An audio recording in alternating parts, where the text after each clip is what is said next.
Hi Year 9, so I hope you've had a wonderful half term. It's really nice to have you all back with me and I'm super excited and hopeful that we will be back to the Academy on the 8th of March, providing that obviously Boris doesn't change his mind, so that we can actually start doing our lessons together once again.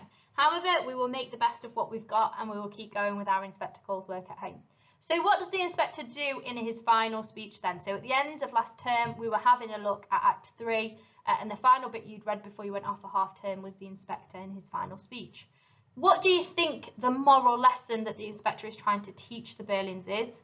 And who seems to be most affected by the inspector's visit, and how do you know that? So give yourself 5 minutes to have a go through those questions and then move on to the next slide to see the answers.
Okay then, so we're going to continue with reading Act 3. Again, if you're not somebody who enjoys trying to have a read of it yourself, there is a link attached to the Show My Homework task, and it's on here, and it tells you the specific times to watch between so that you can listen to the text being read out to you. It is much easier because obviously you can hear the different characters.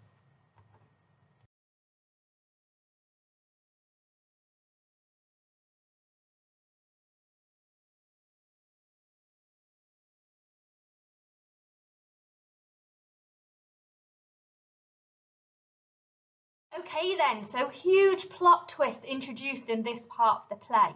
So what I want you to have a think about is which plot twist is introduced in this point of the play, and why do you think J.B. Priestley has chosen to include the plot twist here at this point? For anyone who doesn't know what a plot twist is, a plot twist is where something happens within the story that we don't expect, and it essentially changes everything that you've thought previously. Okay, so give yourself 5 minutes to have a think about these two questions. So I'm hoping that you've picked out the plot twist, but if not, here's a little bit of guidance on what the plot twist is. So obviously Gerald Croft has left the table. He walked out after obviously telling everyone what his involvement with Eva Smith was, and essentially when he comes back, he says that he's been speaking to a policeman and he doesn't believe that the inspector is real, which obviously is a huge plot twist because then it leads us to question everything that the inspector has said. Is that true? Has the girl actually died? Have the Berlins all been involved with the same girl? So it leads lots of questions that we didn't originally have. We thought it was pretty straightforward and we thought that, you know, it was just an interrogation and that's the way it was going to go. I also asked you to think about why J.B. Priestley chose to include this. And again, it's to do with the moral lesson that he's trying to teach. If he'd have just said, right, a girl's died, here's all of your involvements, right, you're going to go to prison for it, it wouldn't have had such an impact. Whereas if he gets the characters at this point to establish their social responsibility and whether they're willing to take responsibility or not, it leaves us as an audience to be able to learn even further, even more of a lesson, doesn't it? Because if you think about it, if I said to you, right, here's a box of chocolates, I'm going to leave the room, nobody's to touch the box of chocolates, but somebody in the room chooses to eat the box of chocolates. And then we interrogate everyone, we find out who the person is, then that's fine. However, if I then say, well, actually, I wanted you to eat the box of chocolates, and the person who did eat the box of chocolates is the one who's lived up to my expectations and not the others, then the idea is that obviously I've turned what you originally thought on your head. So you thought you were being good, by accepting responsibility and you know, answering the questions honestly, but actually if I take out of the mix this box of chocolates and actually I wanted you to do the wrong thing, then that becomes a little bit more cryptic, doesn't it? And that's exactly what J.B. Priestley did. He said, right, I want you to become more socially responsible. Here's a lesson in how to be more socially responsible. Actually, what I'm going to have you think about is whether that is enough of a lesson for you or whether you need a little bit more. And obviously the Berlins, other than Sheila and Eric, turn out to need more of a moral lesson than just what the inspector has given them. So I hope you understand that. If you don't, just give me an email and I'm willing to explain it in a little bit more depth for you.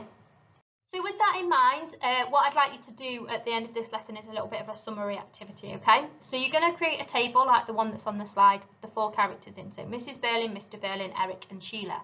And I would like you to summarise each character's feelings towards Gerald's suggestion. So how do you think they've responded to what he said? And then also I want you to think about, have they changed as a character throughout the play?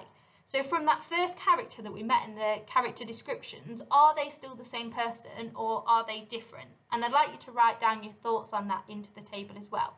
So just to clarify, so you need to draw the table out, you need to write the names of the characters down, you need to write down how they respond to Gerald's suggestion that the inspector was never real and that this hasn't actually happened. And I also want you to think about whether that character has changed throughout the play as we've read so far. Okay, and again, make sure that you answer the Show My Homework quiz at the end of this lesson.